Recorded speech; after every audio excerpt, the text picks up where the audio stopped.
On the 2nd of November 2009, Tigress Julie gave birth to 5 cubs at Tiger Canyons.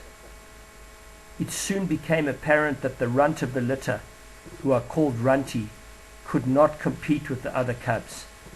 This is Runti's story. Runti's strategy was to wait for the other cubs to finish suckling. Then she would suckle alone. Julie gave Runti hours of attention, and she was never denied access to milk.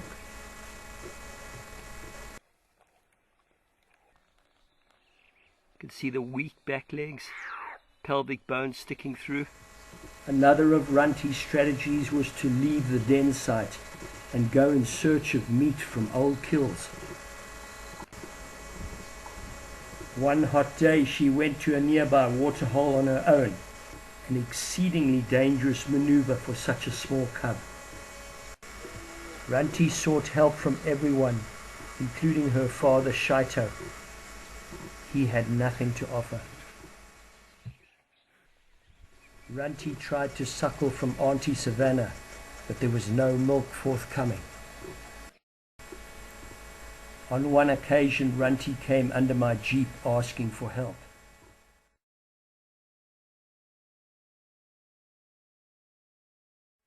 People from all over the world begged me to hand raise her, but Runti's was a physical problem.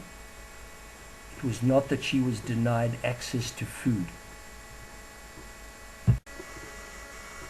Nature had dealt her a weak hand right from the beginning of her life. I decided to leave Runti in the litter, but to try to help her. One morning after Julie had been in a brutal fight with Shadow, I gave Runti a hair.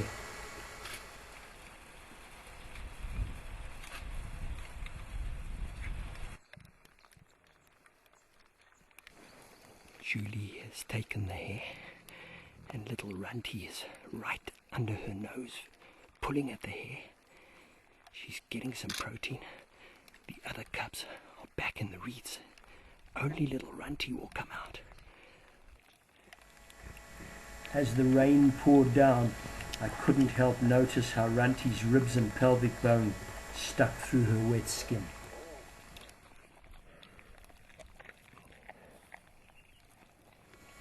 Runti began to shiver, so I took my bandana and tried to dry her.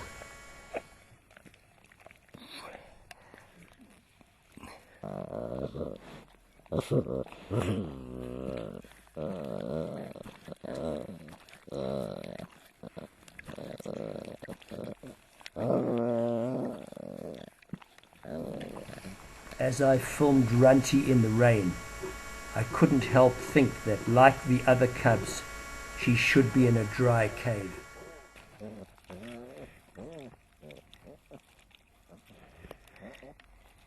Julie, very patient. Instinctively she knows this is the runt.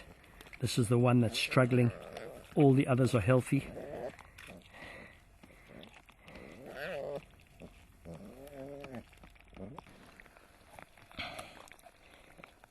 It's even eating the stomach contents of the hare.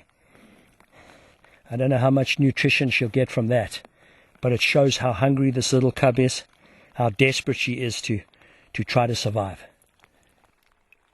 You see Runti licking the rain off Julie's coat. Now that's a sign that she's dehydrated.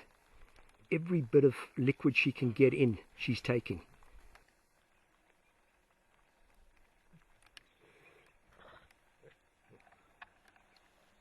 I'm going to try to give little Runti fortified milk from a bottle. I was amazed that Runti took the bottle. To get a wild tiger cub onto a bottle so quickly was incredible.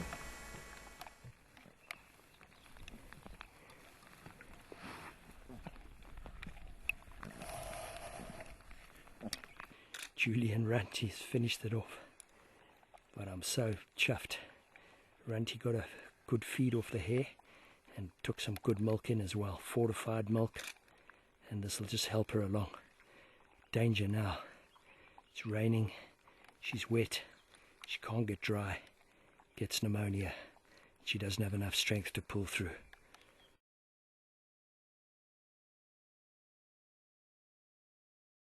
I've just seen that the runt is dead.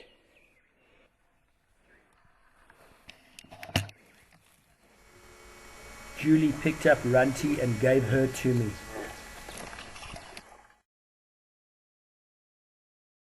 You can see the little cub. It's thin. There's no body fat on this cub. The ribs are sticking through. The pelvic bone is sticking through. She just didn't put on the weight.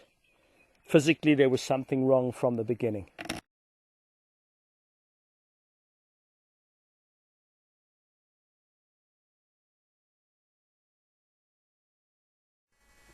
Although Runti is clearly dead, Julie grooms and chuffs the dead cub.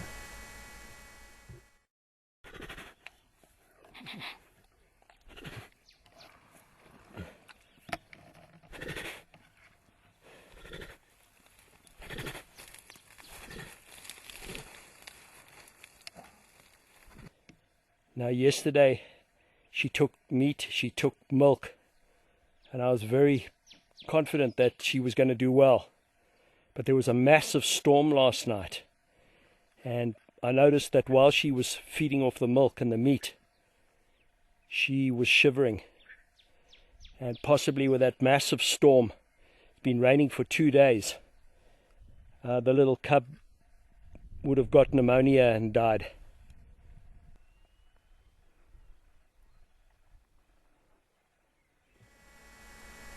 How will Julie handle this dead cub?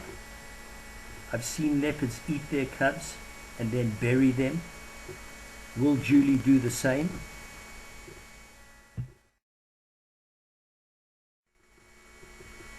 Some years ago at Londolozi Game Reserve, I filmed mother leopard eat and then bury her cub after lions had killed it.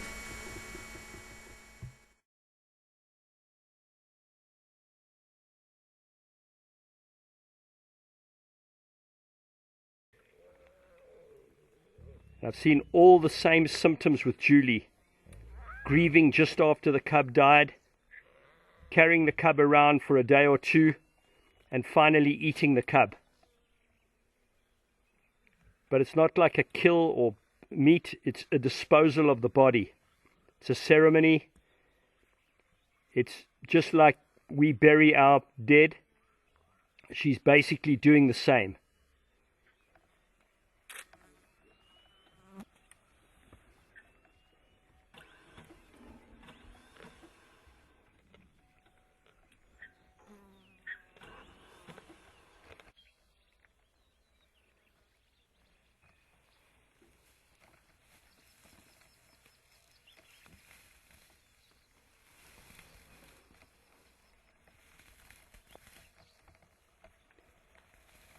Fascinating behavior. Julie starting to cover the last of the body with grass. Runti's short journey at Tiger Canyons is finally over.